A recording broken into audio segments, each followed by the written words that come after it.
सरायकेला के चांडिल अनुमंडल क्षेत्र में हाथी का दहशत जारी है। बीते 4-5 दिनों से एक हाथी नीमडी प्रखंड के सामानपुर, भंगाट, संगड़ा होते हुए आदरडी गांव के किसानों के खेत में लगी पकी हुई धान को घूम घूम कर खा रहा है और अपने पैरों तले रौंद रहा है। शाम होने के बाद चांडिल, नीमडी, ईचागढ़ और कुकड़ू प्रखंड के निवासी घर से निकलने में डर रहे हैं। ग्रामीणों का कहना है कि हाथी ने उत्पात और आतंक मचा रखा है, लेकिन वन विभाग मौन है।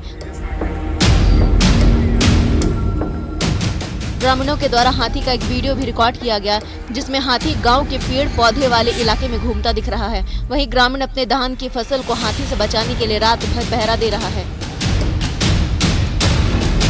रात में हाथी को टॉर्च की रोशनी से भगाया जा रहा है। लोग हाथी के उत्पात से काफी परेशान हैं, जिस वजह से सभी को रज्जगा कर अपने खेत में लगी फसलों की देखभाल करनी पड़ रही है।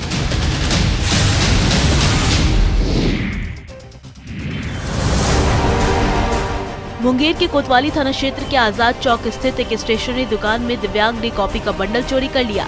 चोरी की पूरी वारदात सीसीटीवी कैमरे में कैद हो गई है।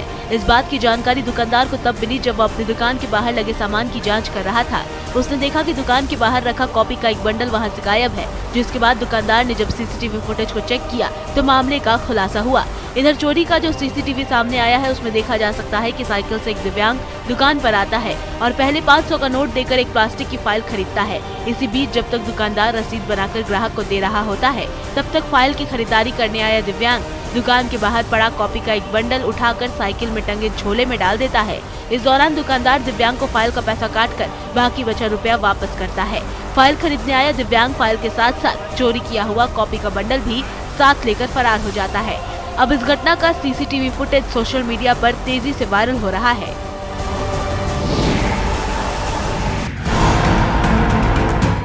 गोपालगंज में आपराधिक घटनाएं थमने का नाम ही नहीं ले रही हैं। अपराधी दिन दहाड़े बड़ी बड़ी वारदातों को अंजाम दे जा रहे हैं। उदाहरण के लिए आप ये सीसीटीवी फुटेज ही देख लीजिए। इसे देखकर आप अंदाजा लगा सकते हैं कि यहाँ अपराधी कितने बेखौफ हो चुके हैं। दरअसल एक महिला से अपराधियों ने 1.5 लाख रुपए लूट लिए। घटना नगर थाना क्षेत्र के जंगलिया मोहल्ले की है। वारदात के बाद बाइक सवार लुटेरों की तस्वीर सीसीटीवी कैमरे में कैद हो गई है।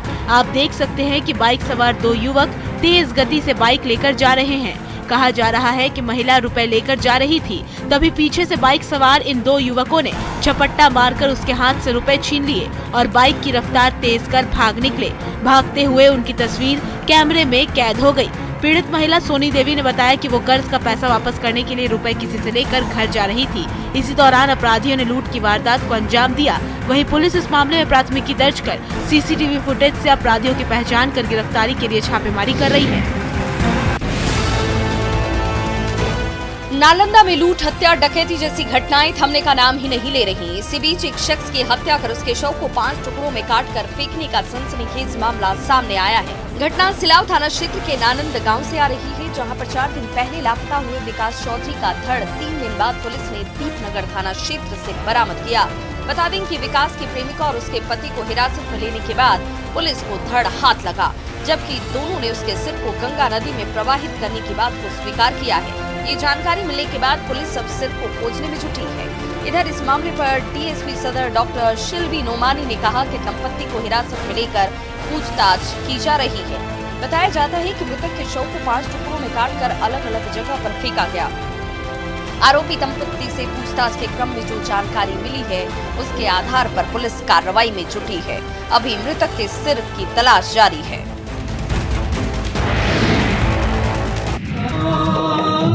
जमशेदपुर के बिष्टुपुर गोपाल मैदान में टाटा स्टील का संवाद कार्यक्रम धूमधाम के साथ संपन्न हुआ। कार्यक्रम के अंतिम दिन नागालैंड के आदिवासी कलाकारों के बैंड का प्रोग्राम देखने के लिए शहर के लोगों की भीड़ उमड़ पड़ी। लोगों ने नागालैंड के कलाकारों का हौसला बढ़ाकर एक से बढ़कर एक गानों की फरमाइश की। इसके अलावा देश के विभिन्न राज्यों से आए आदिवासी कलाकारों ने अपनी अपनी कला को प्रदर्शित किया, जिसमें सिक्किम, नागालैंड, पश्चिम बंगाल और झारखंड के जनजातीय समुदायों ने सांस्कृतिक कार्यक्रमों की प्रस्तुति दी। झारखंड की मुंडा जनजाति ने जदुआ और गेना नृत्य प्रस्तुत किया। पश्चिम बंगाल की उरांव जनजाति ने कटसा नृत्य का प्रदर्शन किया। इसके बाद सिक्किम राज्य की तमांग जनजाति थी, जिन्होंने दम्फू नृत्य, एक मजेदार ऊर्जा से भरपूर थिरकने पर मजबूर कर देने वाले नृत्य के साथ दर्शकों का मनोरंजन किया। इस मौके पर विभिन्न राज्यों से आए आदिवासी शिल्प कला का नमूना विभिन्न स्टॉल पर देखने को मिला। स्टॉल पर लोगों की भीड़ नजर आई। लोग आदिवासी कलाकारों के उत्पाद खरीदते नजर आए।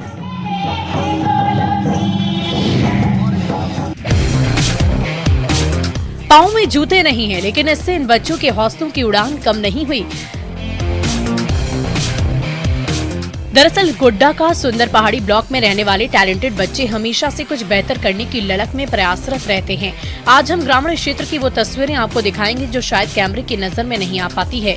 प्रखंड मुख्यालय से करीब 12 किलोमीटर दूर पहाड़ों पर बसा ये गांव बड़ा सुंदरी है। आदिवासी बाहुल्य इस गाँव के बच्चे जब गाय चराने खेतों में जाते हैं तो एक ओर गाय चरती है, दूसरी ओर बच्चे फुटबॉल प्रैक्टिस करते हैं। फुटबॉल के इस खेल की ट्रेनिंग बच्चों की कहीं नहीं मिली, वो खुद से ही अभ्यास कर कुछ बेहतर करना चाहते हैं। बच्चे बताते हैं कि पास के गांव में कुछ बड़े लोग फुटबॉल खेलते थे, वहीं से देखकर इसके नियम और खेल पूरी तरह सीख गए। नंगे पांव मैदान में खेलते इन बच्चे को हमेशा डर सताता है कि उन्हें चोट लग जाएगी, बावजूद इसके ये प्रैक्टिस लगातार जारी रखते हैं।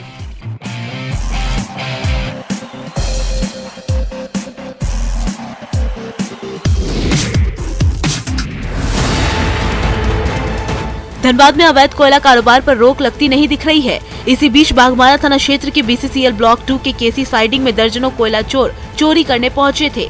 यहां CISF की कोयला चोरों से भिड़ंत हो गई, जिसमें CISF के जवानों ने 4 कोयला चोरों को गोली मार दी।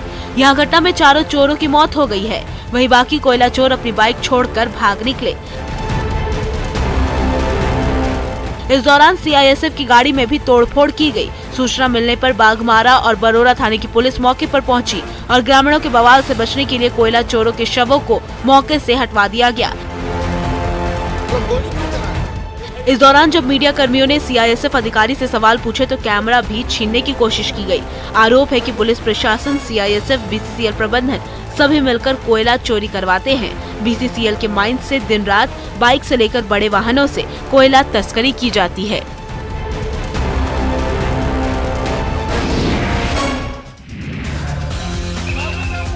बिहार के कई जिलों में आज सुबह नशा मुक्त समाज के सपने को साकार करने और लोगों को इसको लेकर जागरूकता फैलाने के उद्देश्य से मैराथन दौड़ प्रतियोगिता का आयोजन किया गया।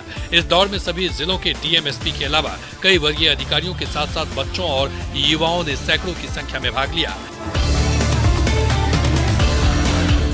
बता दें कि कला, संस्कृति एवं युवा विभाग बिहार और बिहार राज्य खेल प्राधिकरण के निर्देश पर जिला प्रशासन द्वारा इस मैराथन दौड़ का आयोजन किया गया है।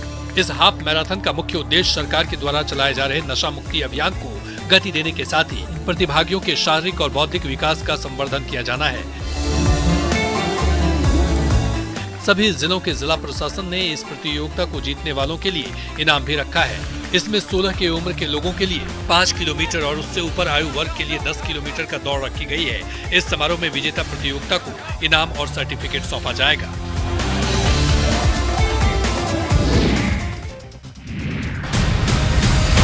धू कर जल रही जिस दुकान में आग बुझाने की जद्दोजहद जारी है, वहां अब कुछ भी नहीं बचा है।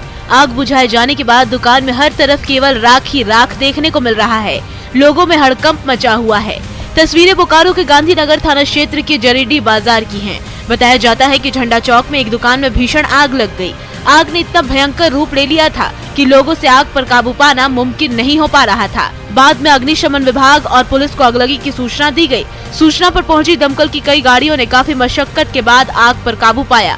स्थानीय लोगों ने बताया कि देर रात दुकान में भीषण आग लगी थी। आग से दुकान जलकर पूरी तरह खाक हो चुकी है। आग की लपटें इतनी खतरनाक थी कि अन्य दुकानों को भी इससे नुकसान हुआ है। दमकल की गाड़ियों ने आग पर काबू पाया। लोगों ने बताया कि जिस दुकान में आग लगी है वो राजकुमार साव की है। अगलगी से लगभग 12 से 13 लाख का नुकसान होने का अनुमान लगाया जा रहा है। वहीं आग लगने के कारणों का अब तक पता नहीं चल सका है। पुलिस मामले की जाँच कर रही है।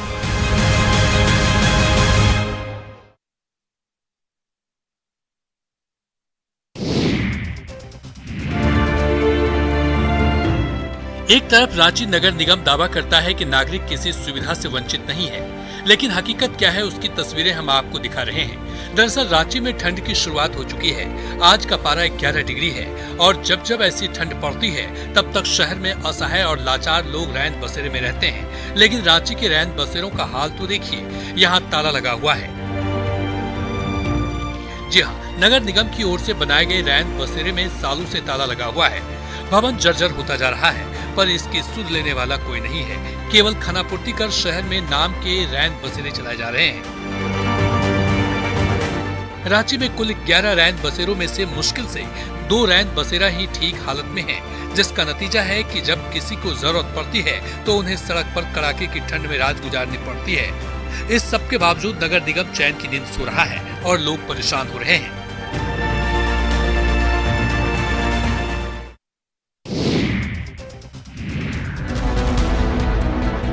पटना के जक्कनपुर थाना इलाके के पुरंदरपुर के पास कबाड़ी दुकान में भीषण आग लग गई। आग लगी की जानकारी जैसे ही स्थानीय लोगों को मिली तो हड़कंप मच गया। लोग आग देखकर इधर उधर दौड़ने लगे।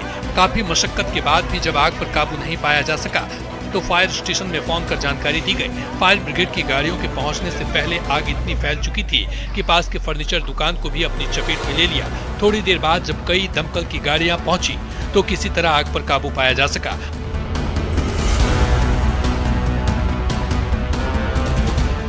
बताया जाता है कि कबाड़ी दुकान में शॉर्ट सर्किट की वजह से आग लग गई है। अगलगी की तस्वीरें देखकर ही आप समझ सकते हैं कि कितनी भयावह आग लगी होगी। इस आग में जलकर कबाड़ दुकान में रखा सारा सामान जलकर खाक हो चुका है। वहीं फर्नीचर दुकान में भी आग लगने से काफी नुकसान हुआ है। लोग बिजली विभाग पर लापरवाही का आरोप लगा रहे हैं। इस घटना के बाद से अफरा तफरी का माहौल है।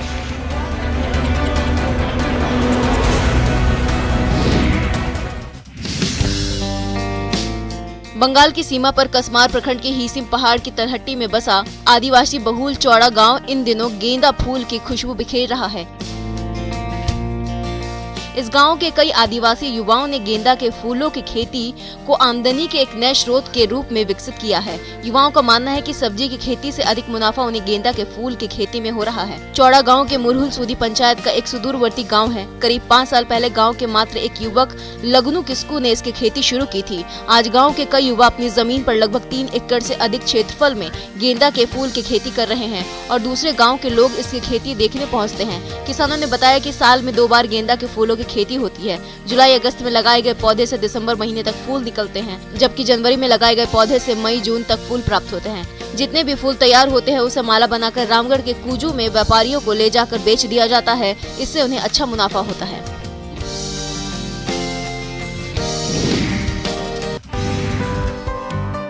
शेखपुरा के अरेरी कृषि विज्ञान केंद्र ने अब कृषि के साथ साथ महिलाओं को रोजगार से भी जोड़ने का काम शुरू कर दिया है। गांव की गरीब महिलाएं जो खेत में मजदूरी करती हैं, उन्हें स्वावलंबी बनाने के लिए मशरूम, प्याज, आलू सहित अन्य कच्चा माल से पाउडर, जेल, पेस्ट, जैम सहित कई तरह के सामान बनाकर बाजार में बेच रही हैं, जिससे आर्थिक सामाजिक क्षेत्रों में विकास हो रहा है। देखिए, महिलाएं खुद मशीन चलाकर कच्चे प्याज से पाउडर बना रही हैं और आत्मनिर्भर बन रही हैं। इसके अलावा स्ट्रॉबेरी जैम भी यहाँ बनाया जाता है। इन महिलाओं को ट्रेनिंग दे रही वैज्ञानिक संगीता कुमारी ने बताया कि कृषि विज्ञान केंद्र में समय समय पर इस तरह की ट्रेनिंग कार्यक्रम चलाए जाते हैं ताकि महिलाएं किसी दूसरे पर निर्भर न हों।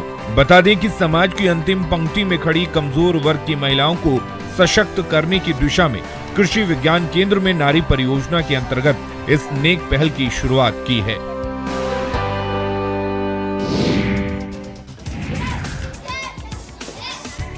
बिहार में छेड़खानी और अपराध की घटनाओं में तेजी से इजाफा हुआ है, लेकिन अब बेटियां सतर्क हो गई है। मंचलों को सबक सिखाने के लिए अब लड़कियां सेल्फ डिफेंस सीख रही हैं। जी हां, मंचलों की धुनाई करने के लिए लड़कियां अब बढ़ चढ़कर कराटे भी सीख रही हैं। लड़कियों में कराटे सीखने का क्रेज लगातार बढ़ता जा रहा है। इसी बीच बिहार, झारखंड और उड़ीसा के राज्यों से आई लड़कियां कराटे चैंपियनशिप में शामिल हुई। वहीं इस मौके पर लड़कियों ने खुद को सुरक्षित रखने और छेड़खानी की बढ़ती हुई घटनाओं से खुद को बचाने के लिए सेल्फ डिफेंस करने का दावा भी किया। वहीं करीब 1000 लड़कियों को कराटे का हुनर सिखाने वाले ट्रेनर अविनाश ने लड़कियों के लिए कराटे को कारगर हथियार बताया। उन्होंने कहा कि आज के जमाने में लड़कियों का सेल्फ डिफेंस जानना बहुत जरूरी हो गया है।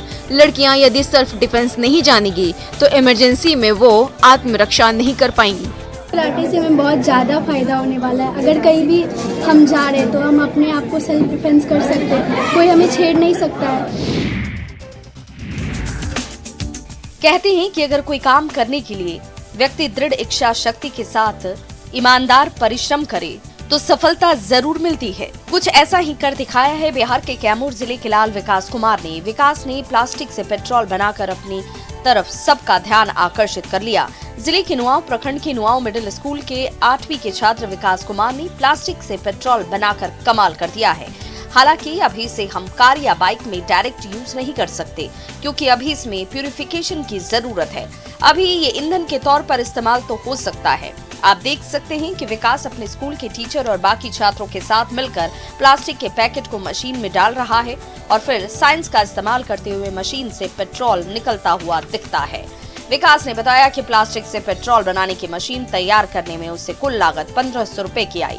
फिलहाल प्लास्टिक से पेट्रोल बनाने की वजह से विकास की चर्चा अब हर तरफ की जा रही है।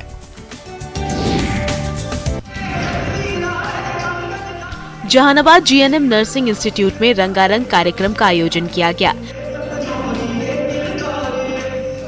कार्यक्रम में लाइटिंग सेरेमनी के दौरान नर्सिंग की छात्राओं को शपथ दिलाई गई।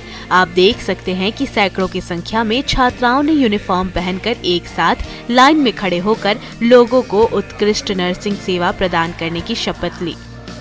ओथ सेरेमनी से पहले कॉलेज की सीनियर छात्राओं ने सांस्कृतिक कार्यक्रम के जरिए लोगों का मन मोह लिया।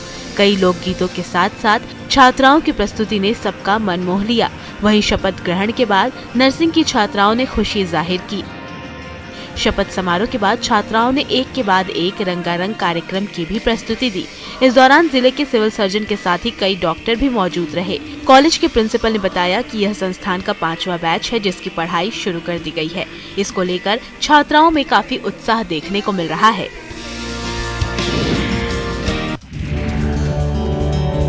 ये प्रेम रोग बड़ी दिलचस्प बीमारी है। एक बार किसी को लग जाए तो कोई भी दवा इसे ठीक नहीं कर सकती। इसी प्रेम रोग का शिकार हुए हैं जहानाबाद के धर्मवीर और चांदनी। इन पर प्यार का बुखार इस कदर चढ़ा कि इन्हें एक दूसरे से दूर रहना नागवार गुजरा। फिर क्या, जब दूल्हा दुल्हन राजी हो तो काजी क्या करे। दोनों ने गौरक्षणी मंदिर में एक दूसरे से शादी रचा ली और हमेशा हमेशा के लिए एक दूजे के हो गए। ये अलग बात है कि शादी में ना तो बैंड बाजा था और ना ही बाराती। दरअसल बीते 4 साल से दोनों किसी न किसी बहाने से एक दूसरे से मिलते जुलते थे, साथ जीने मरने की कस्में खाते थे। लेकिन जब शादी की बात आई तो लड़के के घर वालों ने इनकार कर दिया और तो और चांदनी की शादी कहीं और ठीक कर दी। चांदनी ने अपने प्रेमी को यह खबर दी तो फिर प्रेमी युगल ने गौरक्षणी देवी मंदिर में शादी रचा ली। शादी में लड़का पक्ष के लोग तो शामिल हुए लेकिन लड़की पक्ष का कोई भी नहीं आया। दूल्हा धर्मवीर हुलासगंज थाना क्षेत्र के बलीपुर गाँव का रहने वाला है, वहीं दुल्हन चांदनी काको थाना क्षेत्र के डेढ़सैया गाँव की रहने वाली है।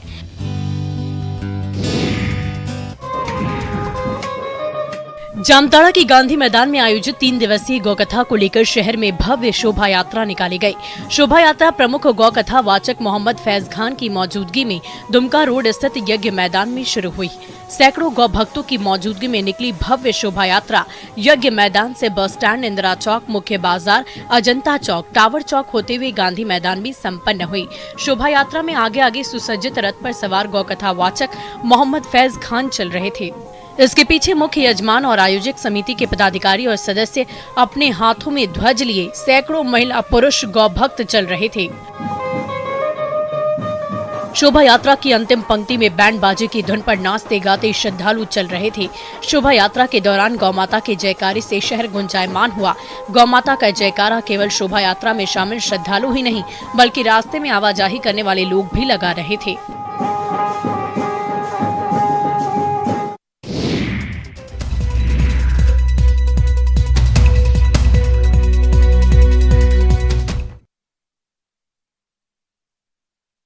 Plus crore viewers, India's largest news network. Nalanda के नगर नौसा थाना क्षेत्र के सकड़ोढ़ा गांव में जमीन विवाद में जमकर फायरिंग की गई है, जिसका वीडियो सोशल मीडिया पर तेजी से वायरल हो रहा है। घटना के बारे में बताया जा रहा है कि यह वायरल वीडियो 16 नवंबर का है। वीडियो में एक शख्स को फायरिंग करते साफ साफ देखा जा सकता है। देखिए कैसे ये हाथ में राइफल लिए हुए है और एक के बाद एक फायरिंग कर रहा है। आदमी पर गोली चला वहाँ। मामले के बारे में बताया जा रहा है कि गोवर्धन जमादार की पत्नी चंदमा देवी अपने परिवार के साथ खेत में धान की कटनी कर रही थी। उसी दौरान गांव के रघुवंश प्रसाद और उसके अन्य सहयोगियों ने खेत पर चढ़ाई कर दी और अंधाधुंध फायरिंग करने लगा, जिसके बाद ग्रामीणों ने चारों ओर से घेराबंदी कर फायरिंग शुरू कर दी। अशोक उर्फ मंटू से 2 नाली बंदूक छीन पुलिस के हवाले कर दिया। इधर घटना के बाद ड्यूटी पर तैनात दरोगा गणेश राय ने रघुवंश और अशोक को गिरफ्तार कर लिया और कुछ देर बाद उसे छोड़ दिया, जिसके बाद पीड़ित परिवार भयभीत है। परिवार के लोग न्याय की गुहार लगा रहे हैं।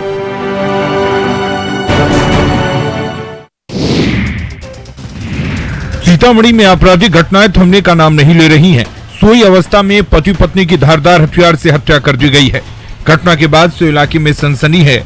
मौके पर पहुंची पुलिस जांच में जुटी हुई है, लेकिन हत्यारों का अब तक कोई सुराग हाथ नहीं लग सका है। घटना महिंदवाड़ा थाना क्षेत्र के शाहपुर सुमौल गांव की है। बताया जाता है कि इस गांव के रहने वाले सीताराम राय और उनकी पत्नी फूलो देवी रात के वक्त खाना खाकर अपने कमरे में सोने चले गए।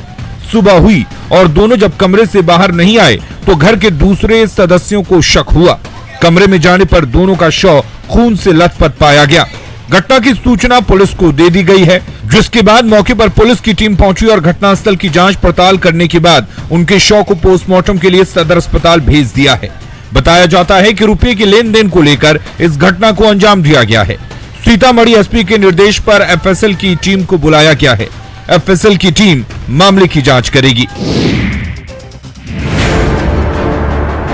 सीतामढ़ी के डुमरा थाना क्षेत्र से दिल दहला देने वाली एक घटना सामने आई है, जहां एक सनकी शख्स ने अपने 2 बच्चों की बेरहमी से हत्या के बाद अपनी पत्नी को भी चाकू गोदकर गंभीर रूप से जख्मी कर दिया, जिसे इलाज के लिए सीतामढ़ी सदर अस्पताल में भर्ती कराया गया है।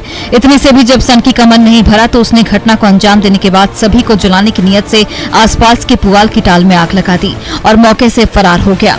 मामला बरहरवा गांव का है। इस घटना के बाद से इलाके के लोगों की भीड़ जुटी हुई है। मौके पर पहुंचे लोग इस घटना को लेकर तरह तरह की बातें कर रहे हैं। बताया जाता है कि सनकी शख्स रोशन शाह नेपाल की गौशाला का रहने वाला है। डुमरा थाना क्षेत्र के बरहरवा में खाली पड़े चौर में उसने सबसे पहले अपने 2 साल के बेटे और 4 साल की बेटी को जमीन पर पटककर गंभीर रूप से जख्मी कर दिया। उसके बाद चाकू मारकर उसे मौत की नींद सुला दिया। इतना ही नहीं, उसके बाद उसने अपनी पत्नी पर भी चाकू से कई वार किए। उसे मरा समझकर वहां से भाग गया। फिलहाल इस घटना से सनसनी मच गई है।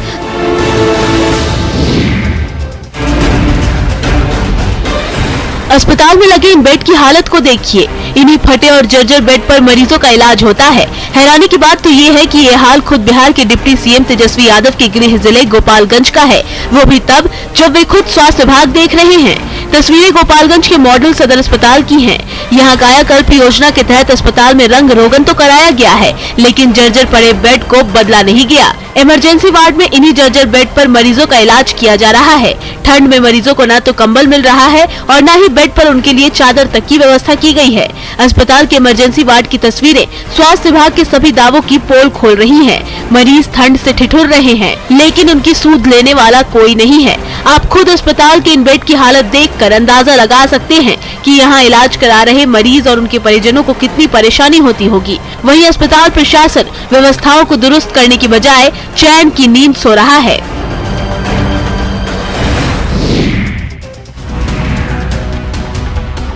बेगूसराय में बेखौफ अपराधियों ने एक बार फिर से बड़ी घटना को अंजाम दिया। अपराधियों ने बैंक से रुपए निकालकर खरीदारी के लिए रुके रिटायर्ड फौजी से 2 लाख रुपए से भरा बैग छीनकर फरार हो गए। घटना रतनपुर सहाय थाना क्षेत्र के जीटी कॉलेज चौक के पास की है। लूट की इस घटना का सीसीटीवी फुटेज सामने आया है। सीसीटीवी में आप देख सकते हैं कि रिटायर्ड फौजी उदय शंकर सिंह अपनी पत्नी और बच्चे के साथ किराना दुकान से कुछ सामान की खरीदारी कर रहे थे। तभी एक युवक बैग छीनकर तेजी से भाग जाता है। रोड की दूसरी तरफ एक और युवक बाइक लेकर इंतजार कर रहा होता है और जैसे ही युवक बैग लेकर रोड क्रॉस करता है, बस दूसरा युवक बाइक स्टार्ट कर देता है और दोनों यहाँ से 9-2-11 हो गए। बताया जा रहा है कि रुपए से भरे बैग में एटीएम कार्ड, पासबुक और कई जरूरी कागजात भी थे। फिलहाल पुलिस सीसीटीवी फुटेज के आधार पर अपराधियों की पहचान में जुटी है।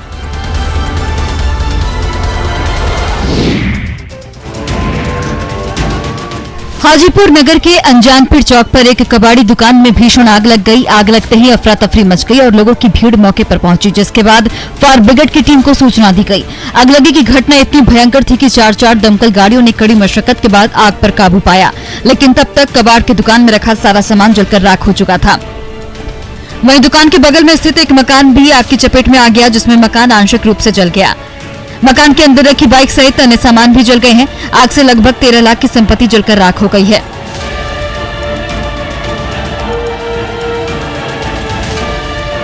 हालांकि आग कैसे लगी इसके बारे में पुख्ता जानकारी नहीं मिल पाई है, लेकिन आशंका जाहिर की जा रही है कि आग शॉर्ट सर्किट की वजह से लगी है। इधर लालगंज के अगरपुर के रहने वाले कबाड़ी दुकानदार मोहम्मद रियाज ने शक जाहिर किया है कि उसकी दुकान में किसी ने जानबूझकर आग लगा दी है। फिलहाल इस घटना से इलाके में हड़कंप मचा हुआ है।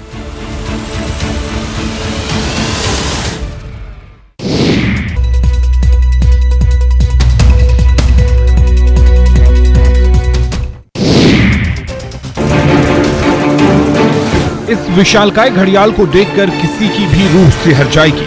अब आप जरा सोचिए, जिस इलाके में ये घड़ियाल दिखा होगा वहाँ के लोगों का क्या हाल होगा। तस्वीरें बाढ़ अनुमंडल के बख्तियारपुर के कालादियारा गांव की हैं।